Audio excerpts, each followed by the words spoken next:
J'étais une marchandise, mon corps en gage pour la dette de mon père. Sur l'estrade, alors qu'on allait m'humilier devant tout le village, j'ai choisi de briser le silence et de révéler une autre dette. La soie de ma robe glissait sur ma peau comme une caresse glacée, un mensonge luxueux qui ne parvenait pas à masquer la vérité. J'étais une marchandise. À 20 ans, ma vie, mes rêves, mon corps ne m'appartenaient plus. Ils avaient été échangés contre l'effacement des dettes de mon père, contre la survie de ma famille. Devant le miroir ébréché de ma petite chambre, je ne voyais pas une future baronne. Je voyais Élise, la fille du menuisier de Valbrume, celle qui courait pieds nus dans les champs et dont le cœur battait pour Léo, le fils du forgeron. Mais cette Élise-là était morte il y a 3 mois, le jour où le baron de Valois avait jeté son dévolu sur moi. Ma mère est entrée sans frapper, ses mains tordant un mouchoir usé. Ses yeux, autrefois pleins de lumière, étaient 2 puits de tristesse résignée. Elle a réajusté une mèche de mes cheveux bruns, coiffés en un chignon si serré qu'il me donnait mal à la tête. « Tu es si belle, ma chérie », a-t-elle murmuré, sa voix se brisant. « Une vraie dame ». Mais dans son regard, je lisais la culpabilité qui la rongeait. Elle savait qu'elle me menait à l'abattoir, parée comme une bête de concours. Le baron n'était pas un homme, c'était une ombre, qui planait sur notre village depuis des années. Il possédait les terres, les moulins, les dettes de presque tous les habitants. Il était d'une richesse indécente, un spectre vivant dans son manoir austère sur la colline, ne descendant que rarement parmi nous simples mortels. Il avait la 50aine, un visage taillé à la serpe, des yeux gris comme un ciel d'hiver, qui semblaient vous évaluer, vous estimer, non pas comme un être humain, mais comme un objet. Le jour où il était venu chez nous, le silence s'était fait dans la rue. Les voisins épiaient derrière leurs rideaux. Mon père, habituellement si fier, courbait l'échine. J'avais servi le thé en tremblant, sentant le regard du baron me déshabiller, non avec désir, mais avec la froideur d'un expert examinant une antiquité. Il voulait une épouse, jeune, belle et, selon ses propres termes prononcés sans la moindre gêne devant mon père, intacte. Une garantie de pureté, un trophée immaculé pour asseoir sa lignée. En échange, la dette colossale de mon père, accumulée après 2 mauvaises récoltes et un investissement désastreux, serait effacée. Ma famille serait sauvée de la ruine et de l'expulsion. Mon père avait accepté, sans même me demander mon avis. Sa décision était tombée comme un coup près. « C'est un honneur, Élise, tu sauveras cette famille. » L'honneur avait le goût amer des larmes que je ravalais chaque nuit. Le souvenir de ma dernière rencontre avec Léo me brûlait la poitrine. C'était il y a 2 nuits, dans notre clairière secrète, celle où le vieux chêne semblait veiller sur nos amours d'enfants. La lune était pleine, éclairant son visage angoissé. Ses mains, fortes et calleuses à force de marteler le fer, tenaient les miennes avec une urgence désespérée. « Fuyons, Élise », avait-il supplié. « Partons ce soir. Nous irons loin, là où son argent et son nom ne peuvent nous atteindre. Je travaillerai jour et nuit pour toi. Nous serons pauvres, mais nous serons libres. Nous serons heureux. » Oh, comme j'avais voulu dire oui. J'avais voulu m'enfuir avec lui, courir jusqu'à l'épuisement, loin de ce village, loin de ce destin qui m'emprisonnait. Mais l'image de ma mère et de mes jeunes frères jetés à la rue, le visage de mon père brisé par la honte, je ne pouvais pas. La chaîne qui me liait à ma famille était plus forte que mon désir de liberté. « Je ne peux pas, Léo », avais-je sangloté. Il se vengerait sur eux, il les détruirait. Le voir repartir cette nuit-là, le dos voûté par la défaite, avait été pire que la sentence de mon père. J'avais l'impression de m'arracher le cœur. Et maintenant, le jour était arrivé. La cérémonie n'était pas un mariage religieux, pas encore. Le baron, dans sa magnanimité calculée, avait organisé une assemblée du village sur la place principale. Un événement public où le contrat serait scellé devant tous. Il voulait que chaque habitant soit témoin de son acquisition, témoin de la façon dont la fille du menuisier était offerte pour effacer la dette de son père. C'était une démonstration de pouvoir, une humiliation publique déguisée en célébration.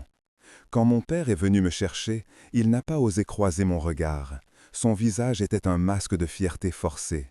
Il m'a pris le bras, sa poigne trop forte, comme s'il avait peur que je m'enfuis à la dernière seconde.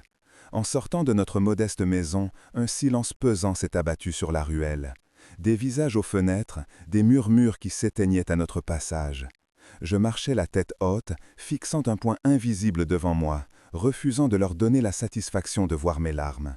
Je n'étais plus Élise, j'étais un sacrifice. La place du village était noire de monde. Tous étaient là. Les amis d'enfance qui détournaient leurs regards, les vieilles femmes qui chuchotaient derrière leurs éventails, les hommes qui regardaient mon père avec un mélange de pitié et de mépris. Au centre de la place, une estrade avait été dressée. Le baron de Valois s'y tenait, droit comme un piquet, vêtu de velours noir. Il ne souriait pas. Il attendait sa chose. Mon père m'a fait monter les quelques marches. Chaque pas était une torture. Arrivé en haut, je me suis retrouvé face au baron. Son regard gris m'a transpercé, et un frisson de dégoût m'a parcouru l'échine. Il a fait un signe de tête au notaire, un petit homme servile qui s'est mis à lire le contrat d'une voix chevrotante. Les mots se perdaient dans le vent. D'Anticatade, en échange de l'annulation totale des dettes. Jean-Luc Dubois donne par la présence sa fille, Élise Dubois, Antigatade, comme future épouse légitime, à condition que la clause de pureté soit honorée. À ces mots, un murmure a parcouru la foule. Je sentais des centaines d'yeux rivés sur moi, me jugeant, me dissétant. Le notaire a terminé sa lecture, et le silence est revenu, plus lourd, plus suffocant qu'avant. Le baron s'est alors avancé. Il n'a pas pris ma main, il ne m'a adressé un seul mot. Il s'est tourné vers la foule et sa voix froide et puissante a résonné sur la place. Comme le stipule notre accord, et pour que nul n'en ignore, la condition première de cette union est la vertu irréprochable de ma future épouse. Une vertu qui doit être non seulement déclarée, mais prouvée. Une stupeur a saisi l'assemblée. Mon père est devenu livide. Le baron a alors fait un signe à deux femmes âgées, connues dans le village pour leur sévérité et leur piété austère. Elles ont commencé à monter sur l'estrade, un drap blanc à la main. J'ai compris ce qu'il allait faire, ici, devant tout le monde. Il allait me soumettre à une inspection humiliante et archaïque pour prouver ma virginité. Il n'allait pas seulement m'acheter, il allait m'exhiber, me marquer au fer rouge de sa propriété devant tout mon monde. La panique m'a envahi, une vague glaciale qui menaçait de me submerger. Mon regard a balayé la foule, cherchant de l'aide, un sursaut de décence. J'ai vu la honte sur le visage de mon père, les larmes dans les yeux de ma mère, et la pitié mêlée de curiosité malsaine chez les autres. Et puis, au fond de la foule, je l'ai vu, Léo. Ses poings étaient serrés, son visage déformé par une rage impuissante. Nos regards se sont croisés une fraction de seconde, un éclair de douleur partagée. C'est ce regard qui a tout changé. La panique s'est retirée, laissant place à une colère sourde, une flamme que je croyais éteinte. Il voulait un spectacle? Il voulait une preuve? Très bien, mais ce ne serait pas le leur. Les deux femmes s'approchaient de moi, leur visage impassible. Le baron me regardait, un minuscule sourire de triomphe au coin des lèvres. Il attendait ma soumission, mes larmes, il attendait que je baisse les yeux et que j'accepte mon sort. Mais en moi, quelque chose venait de se briser, ou peut-être de naître. Alors que l'une des femmes tendait la main pour saisir mon bras, j'ai reculé d'un pas. J'ai inspiré profondément, sentant l'air remplir mes poumons comme un carburant. J'ai relevé le menton et j'ai regardé le baron droit dans les yeux. Ma voix, bien que tremblante au début, a résonné sur la place silencieuse, claire et tranchante comme un éclat de verre. « Vous voulez une preuve, monsieur le baron ?» ai-je demandé, et un murmure de choc a parcouru la foule. « J'en ai une, mais ce n'est sans doute pas celle que vous attendez. » Le silence qui s'abattit sur la place était si total qu'on aurait pu entendre une épingle tomber. Le baron me foudroya de regard, son masque de froideur se fissurant pour la première fois, révélant une pointe d'irritation. Les deux matrones s'étaient figées, les mains en suspens, ne sachant plus quelle contenance adopter. Mon père, à côté de moi, devint blême et fit un pas vers moi, sa main se posant sur mon bras comme un étau. « Élise, tais-toi pour l'amour du ciel! Que fais-tu » siffla-t-il, sa voix basse et paniquée. Je l'ignorais, je retirai mon bras de sa poigne et fis un pas en avant, m'adressant directement à l'homme qui croyait m'avoir acheté. « Vous voulez la preuve de ma pureté, n'est-ce pas? La garantie que le bien que vous acquérez est sans défaut. C'est une question d'honneur, après tout. » Le venin dans ma propre voix me surprit. Je ne savais pas que je l'avais en moi. Un rictus dédaigneux tordit les lèvres du baron. Il retrouvait son assurance. « Petite sotte, tu es en train de ruiner ta famille pour une crise d'hystérie. Tu crois que tes caprices d'enfant gâté vont changer quoi que ce soit? L'accord est scellé. Il se tourna vers ses hommes, postés au pied de l'estrade. « Faites votre devoir, ordonna-t-il aux deux femmes. » Mais je ne les laissais pas approcher.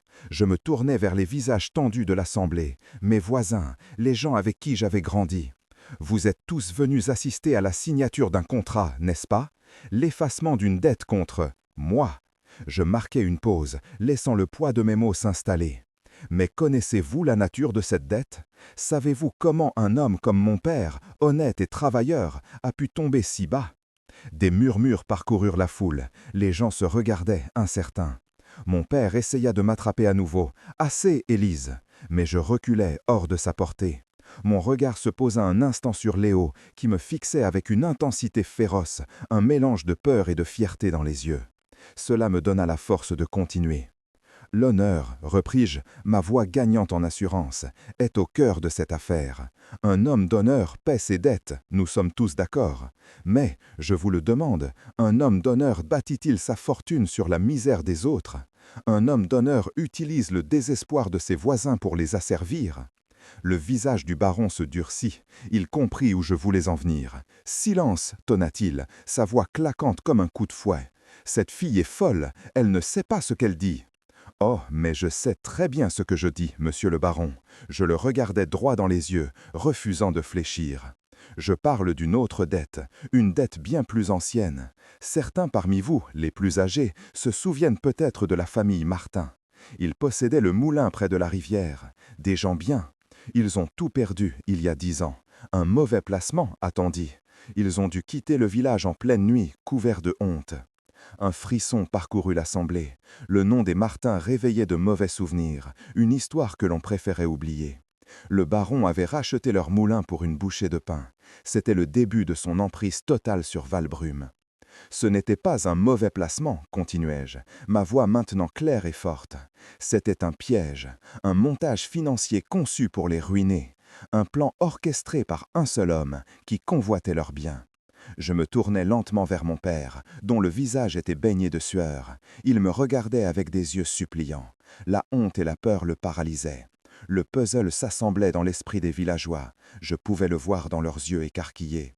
Mon père essaya de m'attraper à nouveau. « Assez, Élise !» Mais je reculai, hors de sa portée. Mon regard se posa un instant sur Léo, qui me fixait avec une intensité féroce, un mélange de peur et de fierté dans les yeux. Cela me donna la force de continuer. « L'honneur, repris-je, ma voix gagnante en assurance, est au cœur de cette affaire. Un homme d'honneur paie ses dettes, nous sommes tous d'accord. Mais, je vous le demande, un homme d'honneur bâtit-il sa fortune sur la misère des autres? Un homme d'honneur utilise-t-il le désespoir de ses voisins pour les asservir? » Le visage du baron se durcit. Il comprit où je voulais en venir. « Silence !» tonna-t-il, sa voix claquante comme un coup de fouet. « Cette fille est folle, elle ne sait pas ce qu'elle dit. » « Oh, mais je sais très bien ce que je dis, monsieur le baron. » Je le regardais droit dans les yeux, refusant de fléchir. « Je parle d'une autre dette, une dette bien plus ancienne. Certains parmi vous, les plus âgés, se souviennent peut-être de la famille Martin. Ils possédaient le moulin près de la rivière. Des gens bien. Ils ont tout perdu il y a 10 ans. Un mauvais placement, a-t-on dit. Ils ont dû quitter le village en pleine nuit, couverts de honte. » Un frisson parcourut l'assemblée. Le nom des Martins réveillait de mauvais souvenirs, une histoire que l'on préférait oublier. Le baron avait racheté leur moulin pour une bouchée de pain. C'était le début de son emprise totale sur Valbrume. Ce n'était pas un mauvais placement, continuai-je, ma voix maintenant claire et forte. C'était un piège, un montage financier conçu pour les ruiner. Un plan orchestré par un seul homme, qui convoitait leurs biens. Je me tournai lentement vers mon père, dont le visage était baigné de sueur. Il me regardait avec des yeux suppliants. La honte et la peur le paralysaient.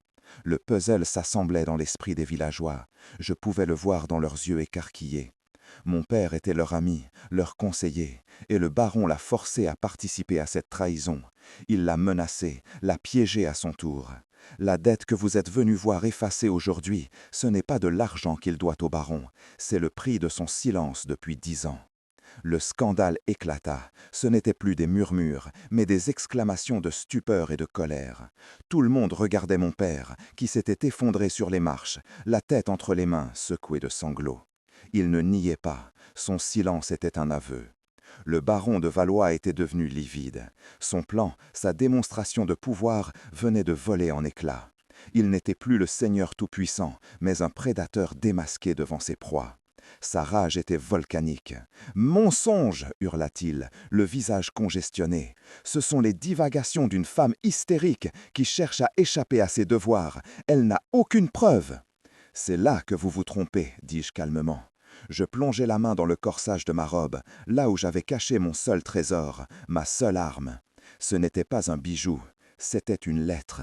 Une vieille lettre jaunie par le temps, que mon père avait cachée au fond d'un coffre et que j'avais trouvée une semaine avant, en cherchant de quoi réparer une robe. Une lettre de remords qu'il avait écrite à la femme de M. Martin juste après leur départ, mais qu'il n'avait jamais osé envoyer. Une lettre où il avouait tout, le chantage, le faux contrat, le rôle du baron. La preuve, monsieur le baron, la voici, l'aveu de mon propre père. Je la brandis en l'air.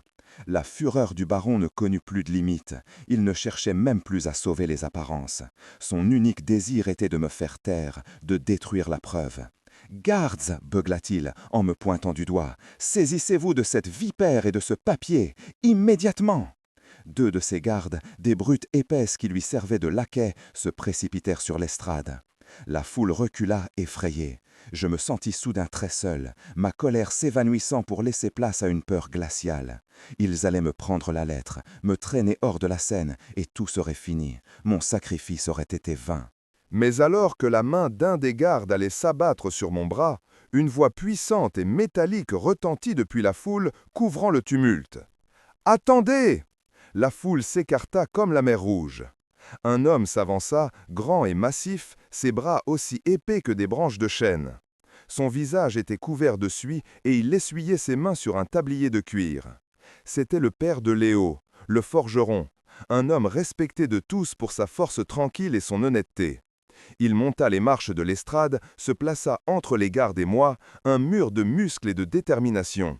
Il se tourna vers la foule, puis fixa le baron avec un regard d'acier. « Cette fille ne ment pas, dit-il d'une voix qui fit vibrer les planches. Il y a 10 ans, le baron de Valois est venu dans ma forge. Il m'a demandé de fabriquer une chose, un sceau, une copie parfaite du sceau de la famille Martin. Le silence tomba à nouveau sur la place, mais il était différent. Ce n'était plus un silence de stupeur ou de peur, mais un silence d'écoute intense, chargé d'une électricité nouvelle.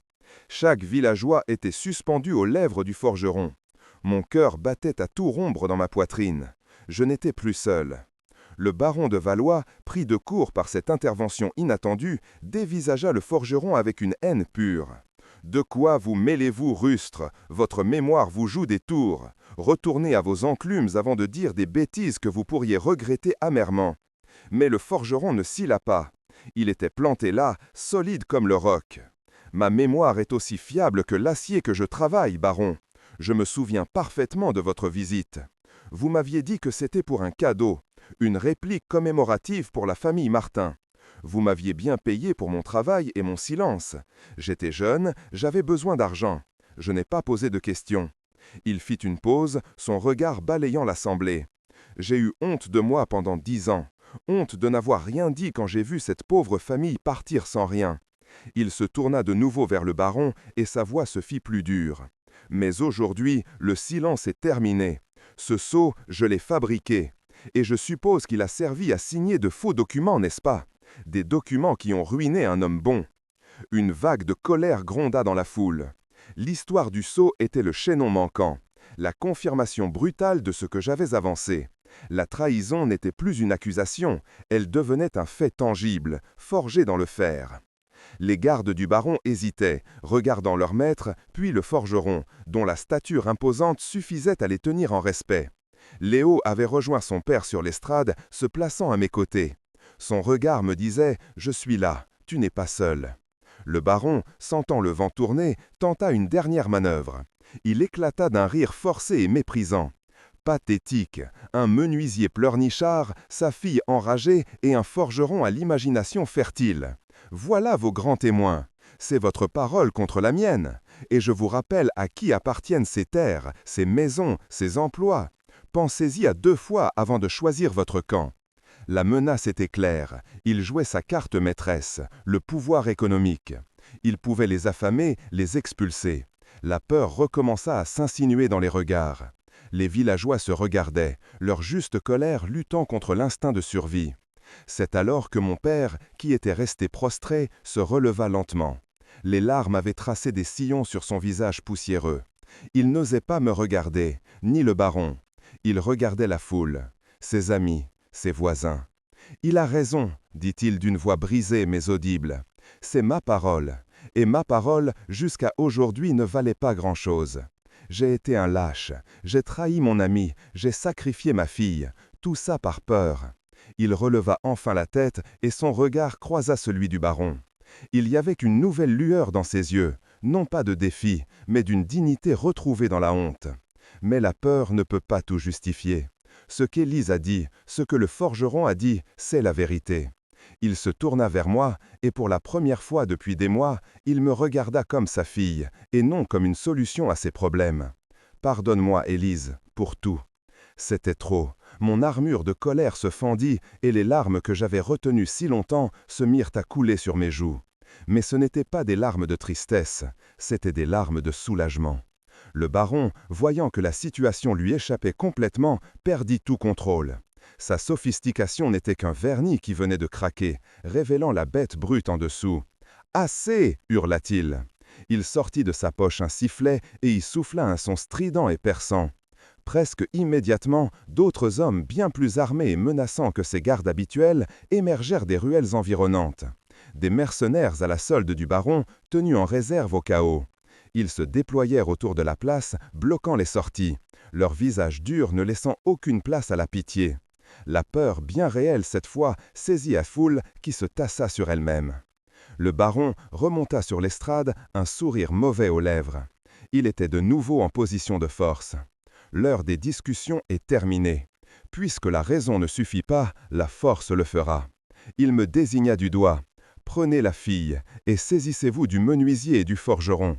Nous allons leur apprendre le prix de la diffamation. » Quant aux autres, il tosa la foule avec un dédain glacial. « Rentrez chez vous, oubliez ce que vous avez vu et entendu aujourd'hui, ou vous partagerez leur sort. » Les mercenaires commencèrent à avancer, faisant reculer les villageois terrifiés. Léo et son père se placèrent devant moi, prêts à se battre, mais ils étaient 2 contre 10, c'était sans espoir. J'agrippai la lettre dans ma main, mon unique preuve, qui semblait maintenant si fragile. Le baron s'approcha de moi, son visage à quelques centimètres du mien. Son haleine sentait le vin et la colère. « Tu vois, petite insolente, murmura-t-il pour que moi seul l'entende. Tu as eu ton moment de gloire, tu as bien joué, mais à la fin, c'est toujours moi qui gagne. Tu vas m'épouser, tu me donneras un héritier, et chaque jour du reste de ta misérable vie, tu te souviendras de cette journée et du prix qu'a coûté ta petite rébellion. » Il fit un signe de tête à l'un des mercenaires, un colosse au visage balafré, qui s'avança pour me saisir. Je fermai les yeux, m'attendant à la poigne brutale, au désespoir final. Mon plan avait échoué. J'avais révélé la vérité, mais la vérité seule ne suffisait pas face à la force brute. Mais la main ne vint pas. J'ouvris les yeux. Le mercenaire s'était arrêté net, son regard fixé non pas sur moi, mais derrière moi, au-delà de l'estrade. Le baron, surpris par cette hésitation, suivit son regard. Son visage se décomposa. Lentement, toute la place se tourna dans la même direction, vers la route qui menait hors du village. Une voiture à cheval, luxurieuse et rapide, venait de s'arrêter dans un nuage de poussière. La portière s'ouvrit et un homme en descendit. Il était âgé mûr, vêtu avec une élégance sobre mais évidente, et portait une canne à pommeau d'argent. Mais ce n'était pas son apparence qui glaça le sang du baron. C'était l'homme qui le suivait. Un homme plus jeune, en uniforme, portant les insignes de la gendarmerie royale. L'homme à la canne monta les marches de l'estrade avec une aisance surprenante. Il ignora tout le monde, moi, mon père, le forgeron, et s'arrêta juste devant le baron de Valois, dont le visage était passé du rouge de la colère au blanc de la terreur. « Valois, dit le nouveau venu, d'une voix calme mais tranchante comme une lame. Je vois que vous organisez une petite fête. J'espère que nous ne dérangeons pas. Il fit un léger sourire qui n'atteignait pas ses yeux. Je suis le marquis de Belcancourt. Et ce jeune homme, dit-il en désignant le gendarme, est ici pour une affaire qui vous concerne. Il semblerait qu'un certain monsieur Martin, que nous avons retrouvé vivant dans la capitale, ait récemment déposé une plainte pour escroquerie, faux et usage de faux. Son histoire est fascinante. Il parle d'un sceau contrefait et d'une lettre de remords qu'il attend depuis 10 ans. Le nom du marquis de Bellencourt tomba sur la place comme une pierre dans un lac silencieux, créant des ondes de choc. Même dans notre village reculé, ce nom était connu. Le marquis était un cousin éloigné du roi, un homme d'une influence immense, connu pour son sens de la justice inflexible et sa haine de la corruption qui rongeait la noblesse de province. Le baron de Valois, qui n'était qu'un petit tyran local, n'était rien face à un tel homme. La couleur quitta complètement le visage du baron. Sa mâchoire se contracta, ses yeux passant frénétiquement du marquis impassible au gendarme qui montait à son tour sur l'estrade, le regard dur. Les mercenaires, comprenant instantanément que la donne venait de changer radicalement, reculèrent d'un pas, leur loyauté achetée s'évaporant face à l'autorité royale. Ils n'étaient plus des prédateurs, mais de simples voyous pris en flagrant délit. Le marquis de Bellencourt tendit une main gantée vers moi. Mademoiselle Dubois, je présume, permettez-moi de voir cette fameuse lettre, s'il vous plaît. Sa voix était douce, mais ne souffrait aucun refus. Je le regardais, encore abasourdi par ce retournement de situation. Comment savait-il? Comment était-il arrivé ici, à ce moment précis? Tremblante, je lui tendis la lettre jaunie. Il la prit délicatement, la lut en diagonale, puis hocha la tête, un minuscule sourire approbateur aux lèvres. Parfait. Ceci, combiné au témoignage de M. Martin, constitue un dossier des plus solides. Il tendit la lettre au gendarme. Pièce à conviction. Puis, il se tourna enfin vers le baron, qui semblait avoir vieilli de 20 ans en quelques minutes. « Valois, votre petit règne est terminé. Vous êtes accusé de spoliation, d'extorsion, de contrefaçon et, au vu de la scène à laquelle nous assistons, de tentative de séquestration et d'intimidation avec usage de la force.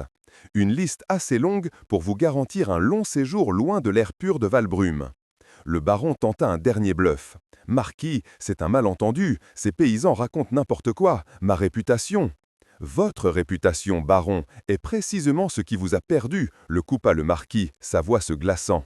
Elle est remontée jusqu'à la capitale. Des rumeurs de tyrannie, de dettes suspectes. La plainte de M. Martin n'a fait que confirmer ce que nous suspections déjà. Nous vous observions depuis des mois. » Il me jeta un regard rapide. Nous attendions juste le bon moment, la bonne preuve. Et il semble que nous la devons à une jeune femme bien plus courageuse que tous vos hommes réunis. Ce fut Léo qui brisa le silence qui suivit.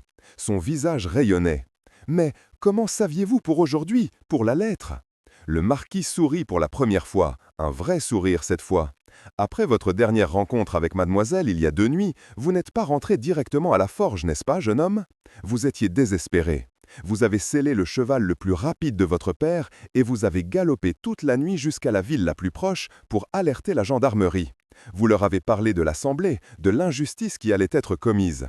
Vous n'aviez pas de preuves, mais votre sincérité a convaincu le capitaine qui m'a immédiatement contacté. Je me tournai vers Léo, les larmes me montant aux yeux. Pendant que je me résignais à mon sort, lui n'avait jamais abandonné. Il avait agi, il avait tout risqué sur la base d'un simple espoir. Il me rendit mon regard, ses yeux brillants d'amour et de soulagement. Tout ce que nous n'avions pas pu nous dire ces derniers mois passait entre nous dans ce simple échange. Le gendarme s'avança vers le baron. « Baron de Valois, au nom du roi, je vous arrête. » Les mercenaires n'offrirent aucune résistance, laissant leur ancien maître se faire menotter sous les yeux de tout le village. La foule, libérée de sa peur, laissa éclater sa joie et sa colère contenue. Des huées, des insultes fusèrent à l'encontre de l'homme qui les avait opprimés pendant si longtemps. C'était la fin d'une ère. Alors que le baron était emmené, déchu et humilié, le marquis de Bellencourt s'adressa à la foule. « Que les choses soient claires. Toutes les terres et propriétés acquises par le baron de Valois de manière frauduleuse seront restituées à leurs propriétaires légitimes, à commencer par le moulin de la famille Martin. Un administrateur royal sera nommé pour examiner chaque contrat de dette signé dans ce village au cours des 10 dernières années. Justice sera faite. Un tonnerre d'applaudissements et de cris de joie retentit sur la place. C'était plus qu'une victoire, c'était une libération. Mon père, debout à mes côtés, pleurait sans retenue, non plus de honte, mais de gratitude. Il me prit dans ses bras, me serrant si fort que j'eus du mal à respirer. « Je suis si fier de toi, Élise, si fier et si désolé. » Je lui rendis son étreinte. « Tout est pardonné, papa. » Et je le pensais. Sa faiblesse nous avait presque détruits, mais son aveu public, sa repentance nous avait sauvés. Quand la foule commença à se disperser, célébrant dans les rues, Léo s'approcha de moi. Il y avait encore une ombre d'incertitude dans ses yeux. Il prit mes mains dans les siennes. « Élise, maintenant que tout est fini, est-ce que tu… » Je n'eus pas besoin qu'il termine sa phrase. Je posai mes doigts sur ses lèvres pour le faire taire et je l'embrassai. Là, au milieu de la place, devant les quelques personnes qui restaient, je l'embrassai avec toute la force, tout le désespoir et tout l'amour que j'avais gardé en moi. C'était un baiser qui scellait la fin de notre cauchemar et le début de notre vie. Quand nous nous séparâmes, il riait et pleurait en même temps. « J'ai eu si peur de te perdre, murmura-t-il. »« Tu ne me perdras jamais, lui répondis-je. » Le marquis de Bellencourt, qui avait observé la scène avec une bienveillance amusée, s'approcha de nous une dernière fois. Il me regarda avec un profond respect. « Mademoiselle Dubois, vous avez non seulement sauvé votre famille et votre honneur, mais vous avez aussi rendu sa dignité à tout ce village. Votre avenir vous appartient désormais. Faites-en bon usage. » Sur ces mots, il tourna les talons et remonta dans sa voiture, disparaissant aussi vite qu'il était apparu, comme un personnage de conte de fées venu rétablir l'équilibre du monde. Ce jour-là, l'histoire de la fille du menuisier qui a défié un baron est devenue une légende à Valbrume. Ma robe de soie, symbole de ma vente, fut rangée et jamais ressortie. L'année suivante, Léo et moi nous sommes mariés sur cette même place, non pas sur une estrade d'humiliation, mais sous une arche de fleurs sauvages, entourés de nos familles et de nos amis, des gens libres dont les dettes avaient été effacées. Mon père a aidé la famille Martin, revenue au village, à reconstruire leur vie. La peur avait quitté Valbrume, remplacée par un esprit de communauté que nous n'avions pas connu depuis des années. Parfois, en regardant Léo travailler dans sa forge, le son du marteau sur l'enclume résonnant dans le village, je repense à cette journée. Je repense au moment où j'ai cru que tout était perdu. Et je me souviens que même dans les ténèbres les plus profondes, une seule voix qui ose dire la vérité peut suffire à allumer une flamme. Je n'étais pas née pour être une baronne, enfermée dans une cage dorée. J'étais Élise, la fille du menuisier, la femme du forgeron. Et j'étais enfin et pour toujours libre.